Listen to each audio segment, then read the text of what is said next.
So the Premier League. So the reason why it works well, and it's the biggest football league in the world, it reaches over 500 million homes on a weekly basis.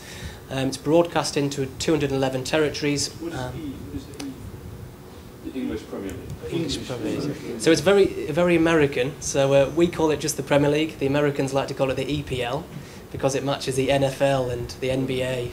So you might see EPL, you might see the Barclays Premier League.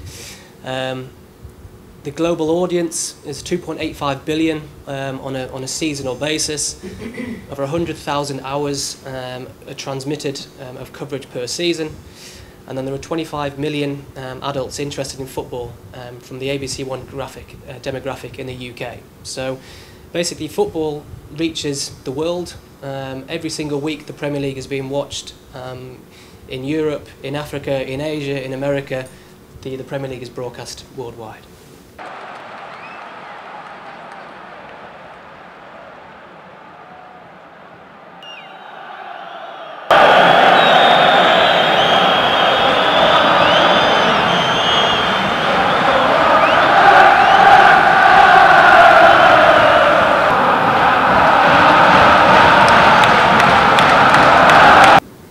Why football, and then some ideas and options for the next season in 2011-12.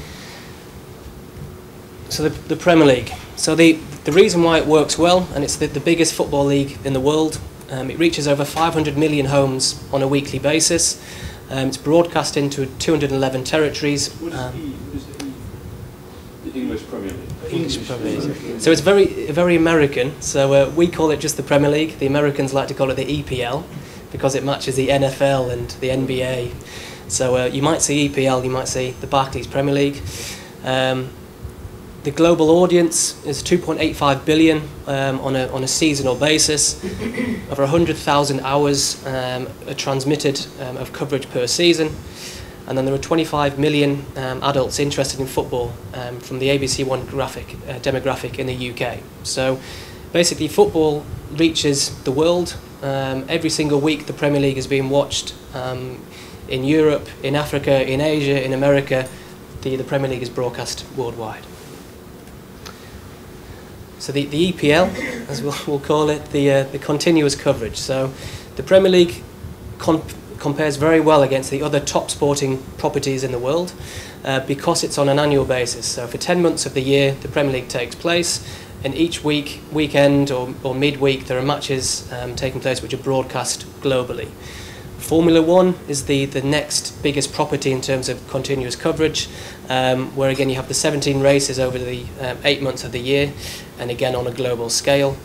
And then football and massive events like the World Cup or the Euros are huge events in their own right, but obviously take place over a shorter period. So within a 3 or 4 week period, the FIFA sponsors like a Sony will get massive amounts of coverage, but then after those 4 weeks, again, it's back to normal. So the Premier League is a great property for literally the continuous process over the 10 months of a season. So again, coming back to the global reach, this is the TV audiences on a cumulative basis on a season.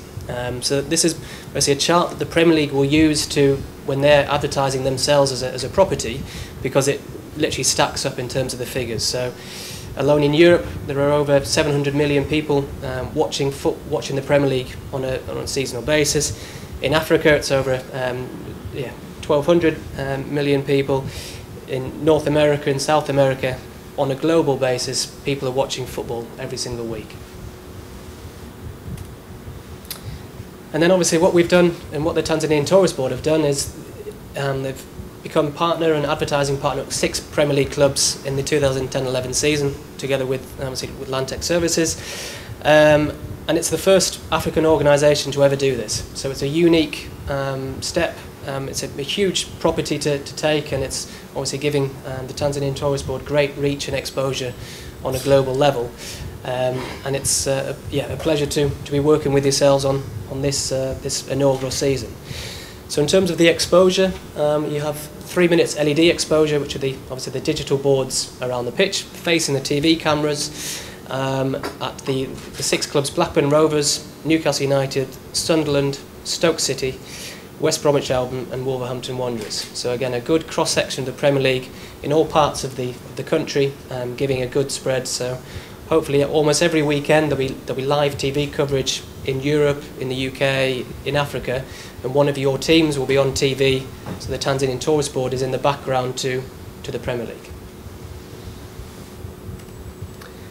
So a little bit about Repucom as a company. So as I said earlier, it's an independent market research company.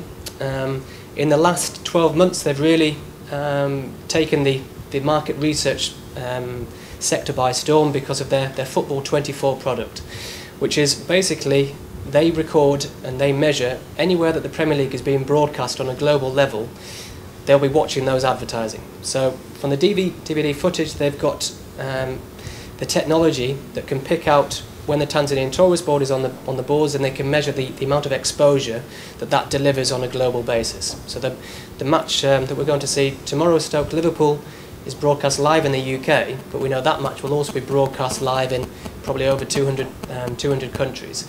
And what Repucom do is they actually measure through the different TV stations globally the amount of exposure that would get. So what we've done, and we've audited. I saw the sign at the Stoke City match. I've been to Kenya before, so I did venture into Tanzania when we were in Savo. Basically, having seen more visitors from Britain as a result of this campaign that's going to last for 10 months. So this was excellent, and whoever is watching this program, we want to tell everybody that Tanzania offers excellent experience. If you're looking for nature, you get nature, a true experience, a true wilderness experience in Tanzania. Excellent beaches, history and culture. You are welcome, all of you. Thank you very much.